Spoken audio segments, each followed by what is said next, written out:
역시 뭐 좀 앞서 저희도 쇼츠를 통해서 뭐 얘기를 했습니다만 트럼프 대통령의 오늘 대국민 연설에 대한 네. 관심이 일단 시장에서는 가장 크다. 네, 그렇습니다. 거의 지금 뭐 총회 관심, 글쎄. 네, 뭐 관망할 수밖에 없는 상황에 있고 섣부르게 어떤 대응을 하기보다는 10시에 대국민 연설이 어떤 종전에 대한 부분들, 해결 방안, 향후 미국의 입장 등을 좀 판단을 하고 그에 따른 투심의 향방이 좀 좌우될 것으로 보여지고 그러니까 지금 시장이 이렇게 약간 좁은 데서 이렇게 왔다 갔다 하는 것도 결국은 일단 저 결과 보고 네. 방향성을 잡자 이런 네, 의미로 가야 되겠군요. 맞습니다. 사실 종전 기대감은 어제 우리 네, 코스피에서 뭐 극명하게 드러났었고 그 어제 장의 직전에 미 장에서도 나스닥이 3%대 네. 상승을 하면서 상당히 좋은 흐름들 보였습니다. 그렇지만 오늘 넘어오는 미장에서는 상승폭이 나스닥 많이 1.6, S&P 다운 모두 1% 언더 나왔다라는 점은 트럼프의 그 현지 시각으로 밤 9시 에서 어떤 발언을 할지는 그렇죠. 사실 아무도 알 수가 그럼요. 없는 노릇이니까 상승폭을 키워는 가고 싶지만 그래도 확인을 해야 된다라는 심리가 가장 강하게 반영이 되었고 공교롭게 우리 아시아 증시는 개장을 했지만 예. 미국 대통령의 발언 대국민 연설을 대기해야 하고 있기 때문에 지금은 뚜렷한 방향성의 강도를 가져가기에는 다소 뭐 좀 더 기다리고 글쎄요. 대응하자라는 심리가 아마 압도적으로 지금 형성이 되어 있지 않나라고 보여집니다. 예. 지금 사실은 S&P 500하고 나스닥 선물도 크지는 않은데 어쨌든 약보합권입니다. 이것도 네. 역시 좀 팀장님 말씀하신 대로 일단 보자, 네, 보고 나서 그렇죠. 판단하자 이런 심리가 네. 좀 깊게 배어 있다 생각이 좀 들고요. 뉴욕 시장 얘기 하나만 좀 더 여쭤보면 일단은 기술주들이 마이크론 테크놀로지가 오늘 거의 뭐 9% 급등을 했고 네. 그러면서 지금 반도체주들 중심으로 기술주들이 다시 좀 시장을 좀 끌어가고 있는 것 같긴 한데 네. 이거는 사실은 그동안에 많이 떨어졌기 때문에 대한 뭐 일종의 기술적 반등 수준 이렇게 봐야 되는 겁니까? 아무래도 그렇지 않나라고 보여지고 사실 크게 두 가지 악재가 메모리 반도체 쪽에서의 주가 급락을 야기했었는데요. 첫 번째, 종전이 도대체 언제 되느냐. 그렇죠. 그러면은 서플라이 체인의 모든 공급망이 텅크러질 것이고 그렇죠. 다음 그렇죠. 그러면은 뭐 여기서도 뭐 타격을 받을 수밖에 없는데 네. 워낙에 마이크론, 삼성전자, 하이닉스, 샌디스크의 주가의 상승폭이 너무너무 극명하게 올라왔지 연초에 너무 않습니까? 컸죠. 그러니까 이제 이런 부분에 대한 가격 하방 압력이 노출되어 네. 있는 가운데 구글에서 터보컨트라는 네. 논문이 발표가 되면서 성능은 개선될 수 있지만 메모리 수요가 6분의 1 수준으로 줄어들 수 있다. 이 논문의 현실화 가능성 등은 뭐 아무래도 네. 기술이 진보하다 보면은 적은 리소스를 통해서 많은 산출물을 내는 거는 당연하겠지만 그러니까요. 극적인 변화가 과연 어느 정도 어느 시점에 가시화될 수 있을까는 아직 확인된 바는 없으나 이제 울고 싶은데 뺨 맞은 격적으로 이제 종전의 우려 그리고 터보콘트발 메모리 반도체에 대한 수요 급감 불안감 이 두 개가 작용을 했었는데 지금 전전일부터 필라델피아 반도체 지수가 급등세를 네. 나타내고 있고 그리고 무엇보다도 유가가 더 튀지 않았고요. 예, 조금 떨어졌죠. 네. 많이 떨어지는 않았죠. 그리고 어쨌든. 미 국채 금리가 10년물 기준으로 4.4 중반에서 4.2까지 후퇴를 했습니다. 그리고 4.2까지 떨어졌어요, 네, 오늘? 어제는 조금 올라가긴 했습니다만은 예. 워낙 큰 폭으로 떨어졌고 맞아요. 거기에 달러 인덱스가 100포인트를 계속 넘다가 다시 99포인트로 내려왔습니다. 내려왔죠. 네. 그러니까 주가를 제외한 FICC라고 하죠. Fixed Income 그리고 Currency Commodity에 있어서 비정상적으로 어떤 가격의 약세, 유가의 급등을 야기했었던 투자 심리 그리고 자금의 순환에 있어서 경색된 부분이 일정 부분 좀 정상화로 가는 초입이 아닌가라는 판단을 해볼 수가 있습니다. 그렇기 때문에 그러면은 투자자 입장에서는 위험 자산에 대한 리스크온을 할 가능성이 높아지겠고 그동안의 가격의 급등이 있었지만 이 펀더멘탈에 대한 의심은 아니었거든요. 그렇죠. 그렇기 때문에 일부 여러 대외 변수 그리고 생각하지 못했었던 논문에 의한 이벤트 드리븐적 성격에 대한 하방을 다시 상승 전환시키고자 하는 흐름인데 추가적으로 더 상승 모멘텀을 가져가기 위해서는 DDR이나 HBM 그리고 향후 새로운 먹거리에 대한 스토리텔링이 좀 더 탄탄하게 이어질 필요는 있겠습니다만은 워낙에 많이 떨어졌었기 때문에 지금 올라가는 국면이었다라고 진단해 볼 수가 있겠습니다. 그러면 지금의 뭐 요 한 이틀 사이의 급반등은 뭐 뉴욕도 그렇고 우리도 그렇고 급반등은 그동안에 많이 떨어진 것에 대한 반작용 정도를 일단 봐야 되는 거고 네. 말씀하신 대로 다시 1월, 2월 때처럼 반도체가 꼭 메인 섹터가 되지는 않더라도 우상향으로 좀 방향을 확실하게 틀어 잡기 위해서는 네. 또 다른 내러티브가 필요하다. 네, 맞습니다. 내러티브가 그게 혹시 삼성전자 다음 주에 발표되는 잠정 실적 발표에서 네. 시장이 좀 예상치 한 40조 정도 얘기인데 영업이익이 이게 시장 예상보다 더 나온다든가 뭔가 이런 것들이 혹시라도 나오게 된다면 그런 내러티브 급이 될 만할까요? 충분히 일단 가능하다라고 보여지고 이제 중요한 거는 오늘 트럼프 대통령이 어떤 말씀하실지는 아무도 알 수 없습니다만은 그렇죠. 네. 일단 대다수 투자자들이나 경제 주체들은 종전에 대한 어느 정도 이 타임라인과 방법론에 대한 부분들을 얘기하지 않을까.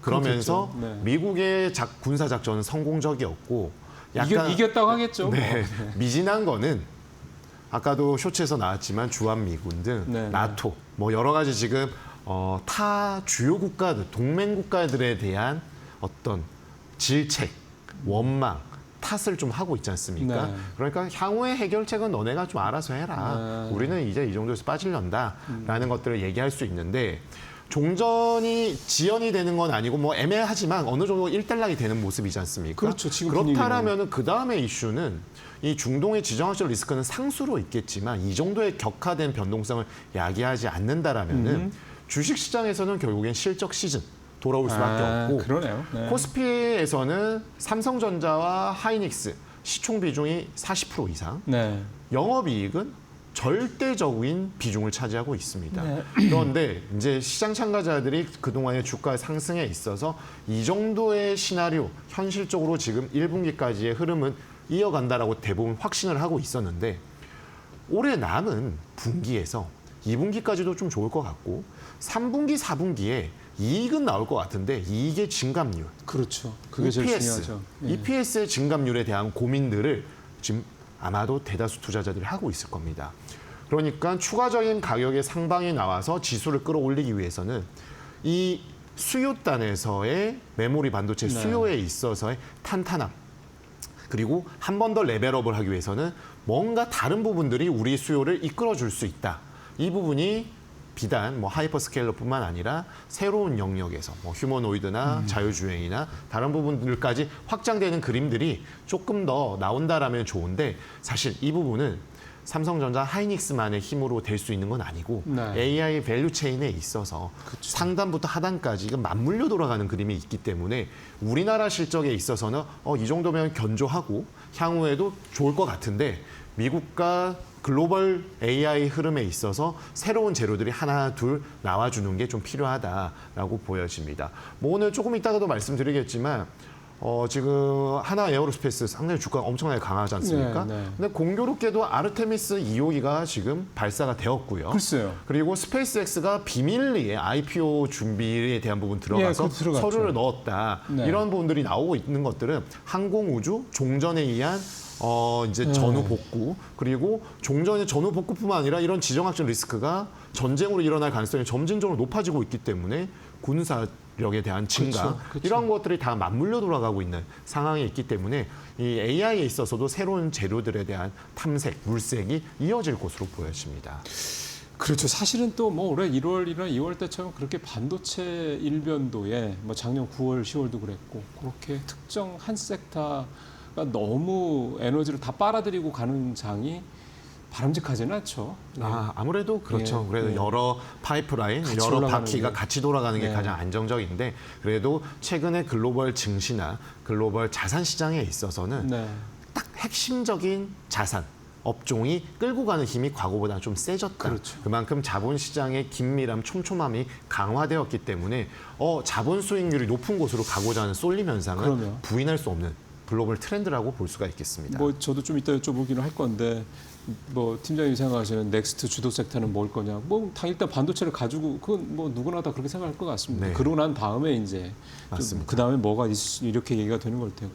그럼 일단 전체적으로 좀 장세 분석을 해 보니 미장도 그렇고 우리 장도 그렇고 일단 하방은 어느 정도 좀 뭔가 우리가 확인을 하고 더 떨어질 거에 대한 그런 우려는 좀 많이 좀 네. 줄어들었다. 이거는 좀 분명한 것 같고요. 근데 팀장님도 그렇고 전체적으로 우리 증권가나 월가에서 나오는 얘기들도 그렇고 상방에 대해서는 그렇게 명확하게들 보기에는 찜찜한 구석들이 여전히 좀 너무 많다라는 네. 거고 지금 팀장님께서 보시기에 국장도 그렇고 미장도 그렇고 그러니까 매크로 측면의 어떤 이런 부분들이 시장의 상방을 제한하는 가장 큰 요소냐 네. 아니면 어떤 특정 예를 들어 반도체가 됐든 뭐 AI가 됐든 이쪽 특정 섹터의 어떤 성장세에 대한 어떤 그런 부분들이 상방을 제한하는 거냐 네. 둘 중에서 이제 팀장님께서 보시면 어느 쪽이 더 크다고 보세요? 아무래도 지금 매크로 흐름들을 고려할 때 글로벌 정치 경제 뭐 국제를 고려할 때는 트럼프발 변수가 가장 크다. 결국은 미국이 1월 초부터 베네수엘라 그리고 이란 거기에 아직 이란이 종전이 되지 않은데 쿠바 얘기하고 그렇죠. 있고요. 그리고 5월 달에는 미중 정상회담이 연기가 되었기 때문에 아마 열리지 않을까 예. 싶습니다. 이러한 부분들에 있어서 트럼프의 대통령의 발언을 예의주시하지만 이 뭔가 신뢰에 대한 부분들이 많이 흔들려 있습니다. 그렇죠. 그러다 보니까 투자 심리가 리스크온으로 가는 데 있어서 좀 제어가 걸려 있고요. 네. 그러다 상방이 좀 제어가 되어 있다면 밑에서 밀어주면 좀 좋지 않습니까? 그런데 이 밑에서 밀어주는 힘, 결국 유동성에 대한 부분인데 그렇죠. 유동성. 1월에 케빈 워시가 지명이 되면서 유동성이 좀 긴축될 것 같은데 생각보다 예전에 뭐 양적 완화도 반대했더라 이런 부분이 있었고 그리고 두 번째로는 이거에 대해서 뭐 이런저런 이론들이 있었는데 이란 사태가 터지면서 유가 급등 그리고 파월 연준 의장의 FOMC에서 네. 보다 보수적인 스탠스 관망을 네. 해보자.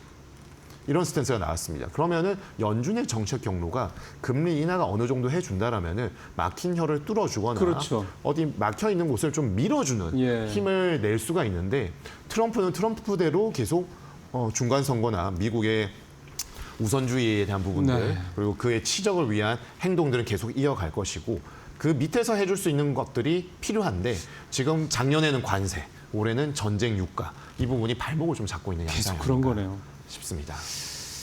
사실은 이게 이제 유가 때문에 이제 뭐 말씀하신 유동성 측면에서 금리 인하 이 이슈가 좀 사실상 거의 올해는 뭐 의미가 없어지는 기대치가 네. 좀 확 낮아진 그런 상황이고 뭐 인상 안 하면 다행이다 뭐 이런 얘기가 나올 정도니까 그런 것도 사실은 다 전체적으로 좀 시중 유동성 부분에 있어서는 좀 말씀하신 대로 밑에를 딱 받쳐주신 게 약간 좀 기대치보다는 좀 낮아지고 있는 게 분명하지 않느냐.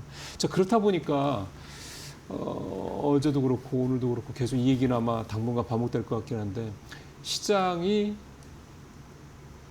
상방이 제한된다고 하더라도 네. 그래도 꾸준하게 우상향에 대한 기대감, 낙관론으로 가져갈 수 있는 거냐 아니면 아직은 말씀하신 것도 있습니다만 여러 가지 좀 노이즈들이 아직은 남아있다 보니 신중하게 좀 접근해야 되는 게 좀 이제 뭐 그러니까 매매 전략을 네. 좀 공격적으로 가져갈 거냐 아니면 아직은 그럴 때 아니냐 이제 이런 부분들에 대한 이제 이 공방들이 있더라고요. 국내 네. 증권가에서도 어느 증권사는 뭐 낙관 어느 증권사는 뭐 신율 이렇게 하는데 팀장님이나 또는 우리 상상이 증권에 이제 하우스뷰가 어느 정도 있을 텐데 네.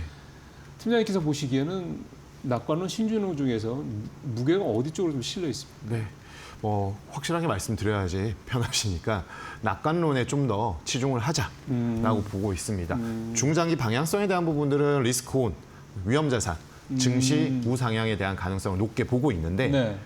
그런데 뭐 모든 것이 우리 인생도 고저가 있는 것처럼 그러면 변동이 있죠. 네, 시장 가격도 올라가더라도 떨어질 때도 있고 올라갈 때 있고 그럼요. 떨어지면 건전한 조정인지 아주 이제 하드 랜딩에 관련된 네. 충격인지는 좀 성격이 다르겠지만 우상향하게 됩니다. 그런 즉 타이밍에 대한 부분인데 지금 연초부터는 트럼프가 나름의 본인의 공적을 쌓기 위한 빌드업 시간이 아닌가라고 보여집니다. 중간 선거를 대비해서. 네. 뭐 지금 이런 사태들을 꼭 1월, 2월, 3월에 안 하고 여름에 해도 뭐 사실 다른데 그렇죠. 그렇죠. 뭐 엄청 미국의 직접적인 해가 바로바로 직격되는 건 아니지 않습니까? 그런데 굳이 연초했다라는 연초했다. 거는 이걸 하고 이제 2분기부터는 내치에 집중할 가능성이 좀 더 높은 상황에 있는 점을 그러네요. 고려할 때 네. 아직 이 변수가 완벽히 끝난 것은 아니기 때문에 네. 그리고 에이펙 정상회담 벌써 한 반년 이상 지났는데요. 그렇죠. 그때도 얼마나 미국과 중국이 티격태격하고 맞습니다. 정말 이게 사랑 싸움인지 애정 싸움인지 결국에는 뭐 그런 식으로 악수를 하고 네. 대화를 할 텐데 그 전까지 정말 엄청난 신경전을 벌였지 않습니까? 네. 이번에도 미중 정상회담 앞두고 바로 대탕트 무드로 갈 가능성은 낮다. 그만큼 트럼프는 일단 멱살을 쥐고 흔드는 모습들이 시장의 불안감을 또 다른 측면에서 자극할 수 있기 때문에 타이밍은 조금 쉬어가면서 조금씩 가되 중간 선거가 다가올 수 있는 2분기에서 3분기 넘어가는 국면에서는 좀 더 낙관론에 기댄 그래서 공격적인 투자의 비중을 높일 수는 있지만 지금은 신중하고 보수적인 좀 중립적인 스탠스에서 시장에 맞춰서 대응을 하는 측면들이 필요하다라고 볼 이게 수 있습니다. 확실하게 단기와 중기, 뭐 장기, 연말까지를 장기라고 하기 좀 그러니까 중기 이렇게 전략이 네. 딱 확실해지는군요. 단기는 지금은 좀 신중할 타임이다 분명히. 네, 그렇습니다. 하지만 2분기를 넘어서서 3분기로 가면 갈수록 조금 더 공격적으로, 네, 좀 더 맞습니다. 적극적으로 시장에 대응할 필요가 있다. 네, 그렇죠. 자, 그렇다 그러면 이런 식으로 이제 단기와 중기 전략을 이제 투자 전략을 짜주셨다면 이제 조금 더 구체적으로 뭐 섹터라든가 이런 네. 부분도 조금 더 깊이 들어가 본다면요. 방금도 말씀 주셨지만 우리 대표 종목인 반도체. 업종 빼놓을 수가 없고요. 네. 어제 이제 좀 어느 정도 이렇게 되면 수출에 대한 우리 경제에 있어서는 어제 수출 데이터도 굉장히 좋았어요. 너무 좋게 네, 나왔고요. 물량뿐만 아니라 금액에 네. 지금 완전 이끌고 있는 부분들이 나오고 있는데요. 결국에는 수출, 우리 경제를 이끌 수 있는 수출에 대한 포지션이 높은 수출 포지션 업종들 높은 정도. 종목으로 좀 가야 될 것 같습니다. 근데 이 대부분이 대형주와 수출주는 시총이 이미 큰 그래요? 대장주들이 되겠죠. 예. 그러다 보면은 이제 알파를 추구하기 위해서는 보수적이지만 그래도 나름의 포트에 담을 필요가 있겠는데요. 결국에는 조금 더 물가가 안정이 된다라면은 연준에서 지금은 엄청나게들 금리 동결 인상의 좀 포지션이 있지만 그래도 금리 인상을 선택지에 아주 넣은 것은 아니기 때문에 그러니까요. 금리 인하에 대한 기대감이 다시 정상적으로 돌아오게 된다라면은 리스크온을 좀 더 반영할 수 있다.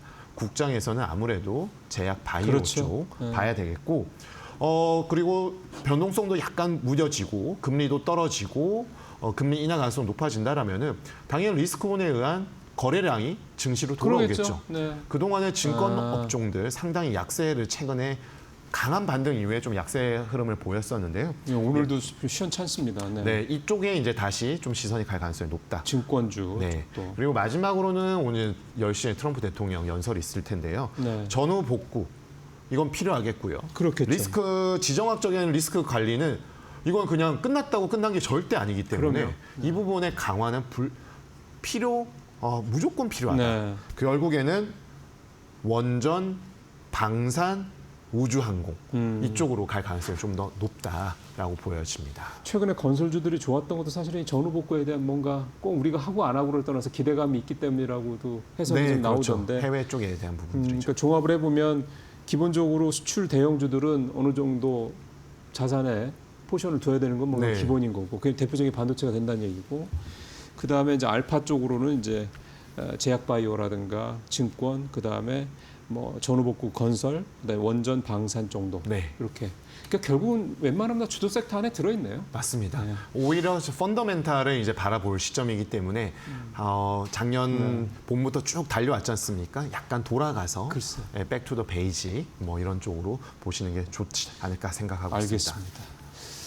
예, 참 이런 면에서는 우리가 좀 그래도 살 게 반도체만 있는 건 아니라는 것도 참 다행이라는 생각도 듭니다. 자, 오늘 팀장님 말씀 여기서 마무리하겠습니다. 고맙습니다.